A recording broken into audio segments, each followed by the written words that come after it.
Hi there. My name is Kavanaugh Kelly, and I'm a doctoral professor at Hudson University in Bangor, Maine. I'm talking about teaching empathy through narratives and autoethnography.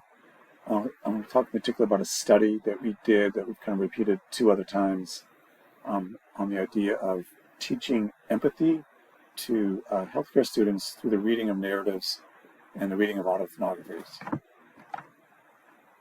Again, my background, teach at Hudson. I'm an occupational therapist.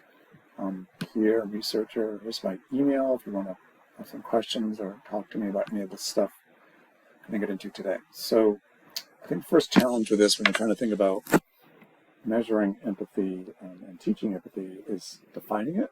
It's kind of something, everybody has a different idea what they think empathy is. And there's a lot of different parts to it.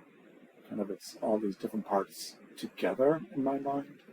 So it's kind of like a cognitive empathy, which is kind of cognitively understanding where somebody else is coming from, maybe relating to something you've been through a similar kind of experience. Say you're at an airport, you see somebody that's upset because they missed their flight. You can relate to that. You've been in that experience. Emotional resonance is kind of moving away from the cognitive, intellectual understanding to feeling the emotions that they're feeling that frustration that they're feeling. Regulation is like becoming overly, excessively emotionally involved with the person. Empathic volition, to me, this is the most important part of empathy.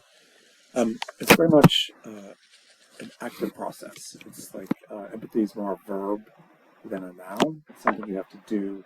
You have to engage with the person to really kind of understand where they're coming from.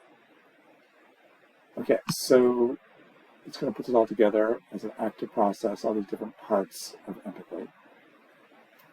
Why do we care about empathy as healthcare providers? Why is it important to occupational therapists as a healthcare provider in specific? It's part of our values. I think it's part of the values of pretty much every healthcare profession. Client-centered, empathic care. Each individual is a complex human being that's unique kind of needs, ideally. The actual practice of therapy, I think a lot like that, practice a lot of medical providers, probably now more than ever, is that we're not as empathetic as we hope to be or espouse to be. We're very rushed, kind of around productivity, all kinds of things. Lack of client-centered care, lack of getting the client involved in the care. It's very systematic, almost like a assembly line kind of approach to healthcare.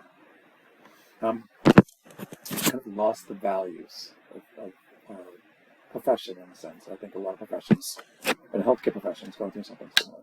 A lot of burnout, patient dissatisfaction, reduced quality of care, more medically based, which is a good thing, but to an excess can be maybe not such a good thing, based on everything on statistics, norm-based assessments. I think for most of us, we experience that in terms of the 10-minute, 5-minute doctor visits where they diagnose, give you a pill, refer you to a specialist kind of thinking, versus listening and taking care of you as a full person. How can we get those values back? How can we kind of go back to where we want to be? Empathy seems to be a key part of this. Physicians that are empathetic are more effective, better outcomes, less visits, less errors, improved patient satisfaction, client-centered, reduced clinician burnout, which is a big issue these days, a lot more timely, a lot more efficient. It's good for patients, overwhelmingly so. Be taught to students. That's kind of like the million-dollar question. Can we actually teach something like this, or is this kind of a trait that's kind of fixed? There are studies that show that we can improve the empathy levels of people doing through certain things. One of the things that seems to really improve empathy levels is the reading of narratives, personal narratives, autoethnography types of narratives. Reading those narratives seems to increase our levels of empathy, understanding of where a person is coming from.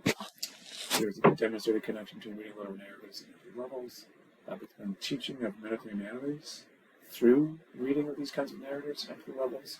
Any kind of approach systematically to a degree at Columbia, their medical school program, where there are physicians in training. They do a lot around something called narrative medicine, reading of narratives, reflecting on narratives to make them better physicians, more empathic, understanding, egalitarian kind of physicians. So what kind of narratives are we talking about? Narratives, fiction, nonfiction, they're really complex, involved characters. It's something that's very characteristic, I think, a lot of autobiographies. It stems from evoking language. A lot of realism. It's the gritty details of everyday life. It's not sanitized. It's reality. Culturally complex. Culturally complex. More than anything, I think strong personal voices. These are the kinds of stories that really seem to work in terms of facilitating empathy in studies. Here's a kind of a graphic that may kind of help you idea what kind of stories we're talking about. Talking about kind of the literary stories. Seems to really hit all these X's. Personalized nonfiction, scientific inquiry can be kind of good, more accessible language. Oliver Sacks is a good example of that. I can't think of the author's name, but Emperor of All Maladies, that very accessible book on cancer, personalized stories. They're kind of the next best thing, but they're not all the way there, kind of thing. Magazine story, genre fiction, news article, case studies, more getting away from what we're talking about. So what's proposed, what I did, what I'm doing is a class that involves literary narratives. It's kind of teaching empathy to healthcare students through literary narratives. So they read the narratives, they reflect on the narratives, we discuss the narratives, they write about them, and we try to apply that kind of narrative, story-based thinking to client interactions. We're trying to get all these aspects of empathy, ideally, so we're kind of improving the levels of empathy. That's the idea of it. Here's some of the books, some small samples from the books that kind of hit the themes of the class, had that complex character, realism kind of quality. These are all novels, just to give an example. This approach really kind of combines the science of healthcare with the medical humanities, the kind of the personal with the objective, the subjective and the objective. It's kind of called consilience, this approach of combining science and art, really, to really teach our healthcare students to be as well-rounded and understanding as possible. So what did the study find? What we did is we measured empathy pre and post, before the class started, after class started, see if there was a difference. Some demographics in the class, small class, mostly female, high-level graduate students. Here's the results, the key numbers here. This is the JES, this is the Jefferson Scale of Empathy. This is the key one we used. You can see the mean jumping up. It was a statistically significant difference. This test, not mind the eyes test, not so much. But on the medically based empathy scale, which is really the key thing in terms of practice, student levels of empathy really improved. So it seemed to be successful. We did it again last spring. Same kind of results, similar on that.